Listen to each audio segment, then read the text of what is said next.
Guys, so I'm here today to do a fit check on the Easy Peasies Dry-Nights all-in-one diaper on a smaller baby. So this right now is the smallest rise on the diaper with just the long insert in. Personally, on my baby, I cannot get all of the inserts in on the small rise. I need to let it out to the second rise to accommodate all of the extra inserts, and I find that fit is better on him anyways.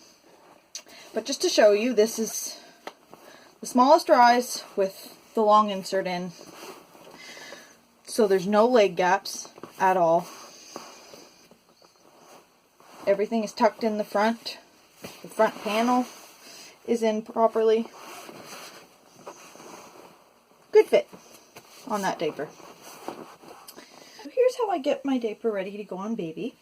Like I said, I snap it on to the second to last rise just so that I have a little bit of extra room to pull it over him and get all those inserts in there. Just because he's a small baby, it doesn't necessarily mean that you need it on the smallest rise. I've found that with my pockets too. So once you have it snapped on a smaller rise, you have a bunch of extra bulk here in the front that you have to figure out what to do with. I just take it in my hand like so, and it just folds over perfectly flat underneath that PUL flap like that. Then you have your long insert. I snap mine just in the back. You can just lay it in if you want, but I find snapping it in just helps keep it in place when I'm trying to put it on a squirmy baby. And I just fold it directly in half at the back. The excess goes under that front flap. And then if you need it, you have the Stay Dry booster. Personally, my really heavy wetter can go easily 10-12 hours at night and wake up dry with just the long inserts.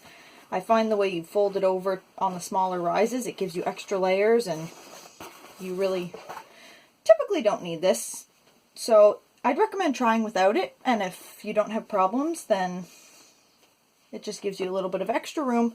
So I stick the excess in the back just because you have a little bit of extra room to work with back there. The length of that insert, and then everything still fits nicely under this front flap. You don't want to push everything right up to the very front because it just encourages moisture to come to the front of the diaper and leak there, and it could also push this front PUL flap out. Okay, so now we're ready for baby. So with everything nice and tucked in, pull the top up as much as you can.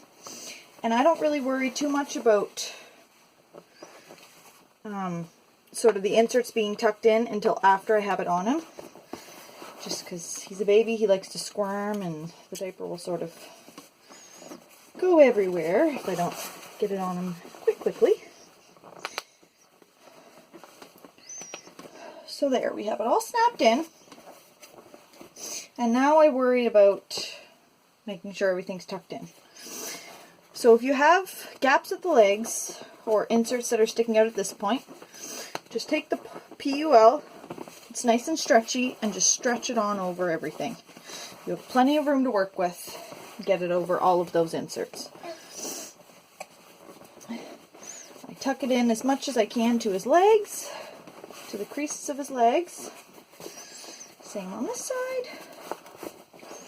If I have extra somewhere, I'll pull it up just to make sure it's nice and snug to him, no gaps. So here at the legs, everything is really snug. You don't have any gaps on him. And I've been doing this since, like I said, he was about 11 pounds, 2.5 months old, before he had all these chunky legs. And I still never had a problem.